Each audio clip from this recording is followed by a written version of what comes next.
Hello friends, and welcome to Manifest My Wellness. My name is Todd, and today I want to talk about positivity.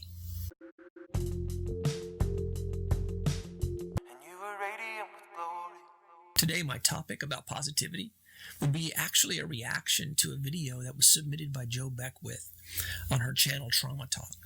Jo has two channels. One is called Footless Jo, where she talks about a freak accident that occurred when she was a teenager and her story of how she grew up with pain, dealing with pain, and then ultimately as an adult decided to have her limb amputated. It's quite an inspirational story, and it's one that's still unraveling right now in her life. The second channel that she has is called Trauma Talk, and Trauma Talk is about trauma that she experiences as a child and as a young person, and not just her own stories, but how trauma affects everybody. And both of these channels are quite inspirational. Her passion is undeniable. Recently, Jo released a video about positive thinking and how it fails us. At the end of that video, she asked if someone would react to it in the comments. I'm going to comment and react to it on my own channel.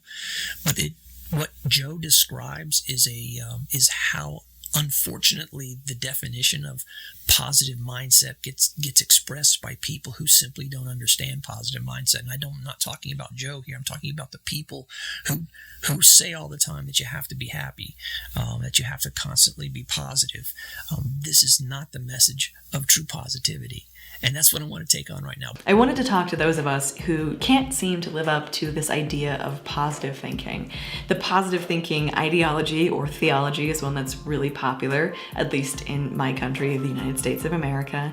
Oftentimes we're told to just think positive, or don't worry, be happy. Everything happens for a reason. You just got to smile and get through it. Put a smile on and just be positive. And I adhered to that way of thinking for quite some time. But as I began to go through real deep and dark things in my life, I realized that it was very much a farce for me, personally. It was like living a lie, because I wasn't positive or happy or okay. I was really struggling. Sometimes I was barely holding on. So I want to stop it right there.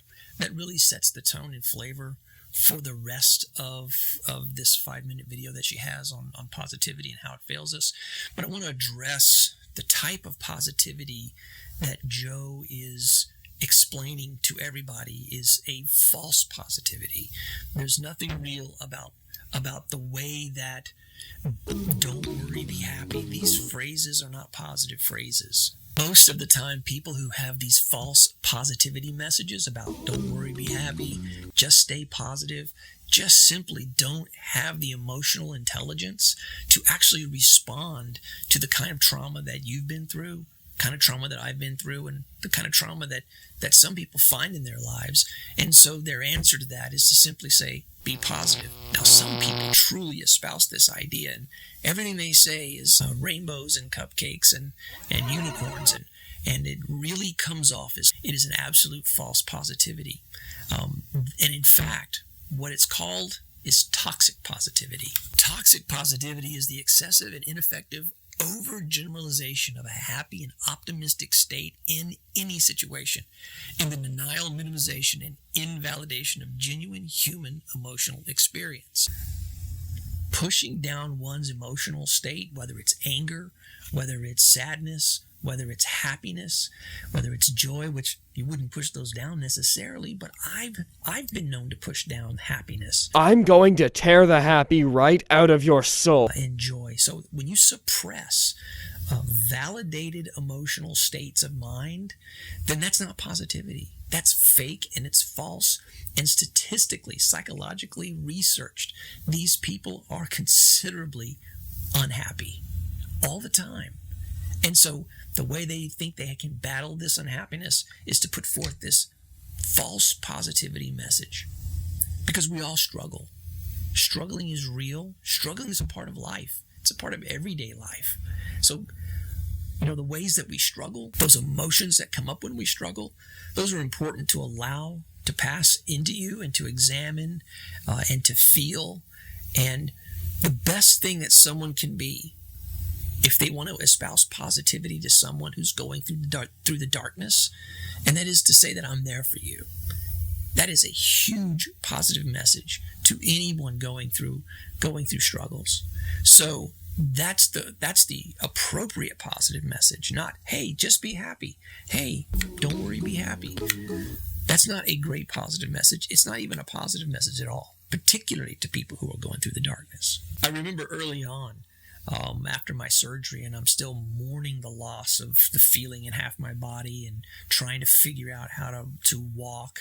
I remember explaining to people would ask me, what happened to you? And I would explain what happened to them. And 99% of the time, their response was, well, at least you can still walk. As if somehow that's a great response to remain positive. I got up every day, and I still get up every day. That's the positivity. That's the positivity. So when we watch your videos or videos of other people on the internet who have gone through just incredible struggles in their life, the fact that they are getting up every day, that even through the darkness, that they are trying to figure it out, trying to figure out a way to live. This is positivity. Later on in the video, Joe mentions the hero trope, how there's always that struggle that gets the hero through a bad time to succeed and be successful. And that is, the hero's journey is absolutely a journey of positivity. If there's ever a story that is positive, it's the hero's journey. And in stories, through the struggle they overcome. And this is the positivity message that's real. People who are overcoming, people who get up every day and struggle to overcome and to live a better life, this is a positive message. In my mind and to me, the difference between positive and negative is the difference between struggling and suffering. And of course, it's a gradient. It's not just either or. It's not necessarily polar. There's certainly the ends of the poles, but then it's a gradient in between. And sometimes I've dipped into suffering. Those who live the chronic life experience suffering. But the difference is we don't stay in suffering. We can move into struggling. In my mind, struggling is always hope. Suffering is always despair. Have you ever been around a really negative person? These are the people who, when you or anyone comes up with something that's just exciting to them, they've got something to shade that just a little bit, to turn it down on you just a little bit. I've known people like this who have to always turn down your excitement because we can't have you being too excited. Oh my God! We can't have you being too happy. We can't have you being too positive. Being positive is not putting on a happy face in the middle of hardship. Being positive is going through that hardship, feeling that hardship, working through that hardship, struggling, and then getting back up. That's the positivity message, the true positivity message. I do personally believe that life works for me, not against me, and that what happened to me is absolutely tragic, and I wouldn't wish it on anybody. It's opened up avenues of thought and acceptance that I didn't have prior. And so those are great things. Those are positive aspects of my life now. But I still live with the struggle every day. So anxiety and depression, those are part of the struggle. And they're very real parts of the struggle.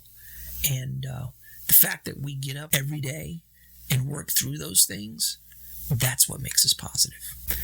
The hero struggle has always been positive because of the struggle. Peace.